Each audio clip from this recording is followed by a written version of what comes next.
of his uniform as the heat started to build.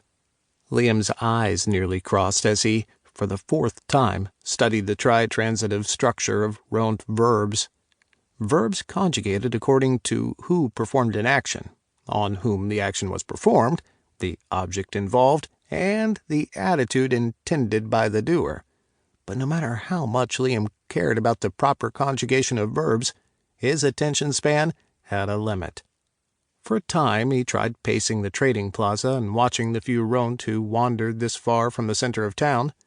However, every time Liam passed near the other trader, the Rownt watched. Liam had the feeling he was breaking some social taboo no one had explained.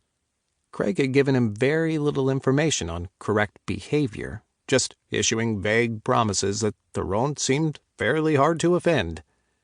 Rather than risk finding a way to offend his hosts, Liam headed back to his table, picked up his computer, and started one of the, technically against the regs, games Craig had loaded.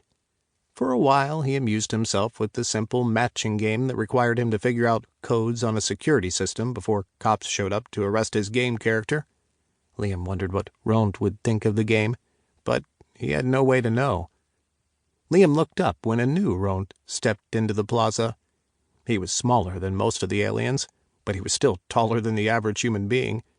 This new trader walked to the other side, where the potter had set up. He walked past the potter's table, stopping several times to study pieces. Each time he silently returned the piece to its place, not shifting any toward the circle marked on the table that indicated goods to be traded.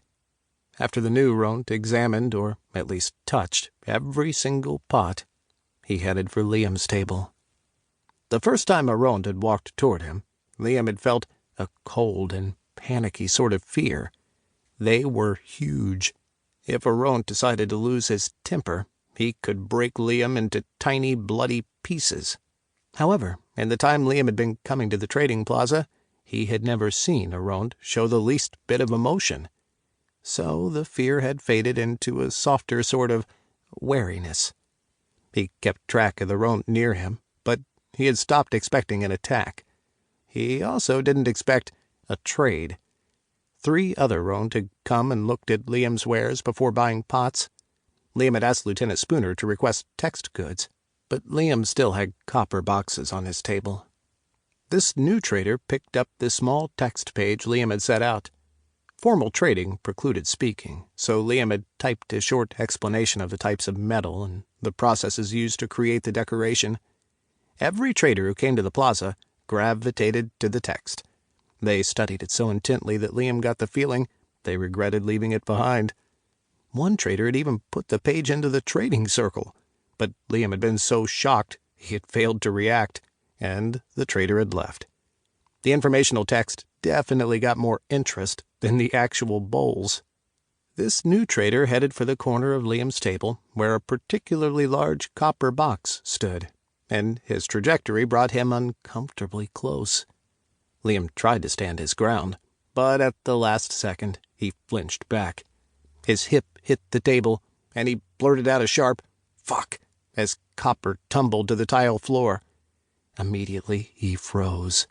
Speaking in the trading plazas was forbidden, a cultural taboo. Liam held his breath, expecting one of the Rownt to grab him and rush him out of the space at any second. He would be disgraced. Command would send him back to the front to die. 1,000 fears and thoughts clanged around in Liam's head until he couldn't think straight. It took him several minutes to realize the 2 Rownt only watched him with large eyes. Taking their lack of reaction as a sort of forgiveness, Liam dropped to his knees and began to gather up the copper. He froze again as the new Rownt crouched down beside him and picked up a fallen box. He turned the piece over in his hand, examining the decorated top before he set it on the table. Liam could only stare at the enormous hands. Rownt didn't help each other, or that was what Command said anyway. Rownt were 100% mercenary, which is why they had not technologically developed as fast as humans.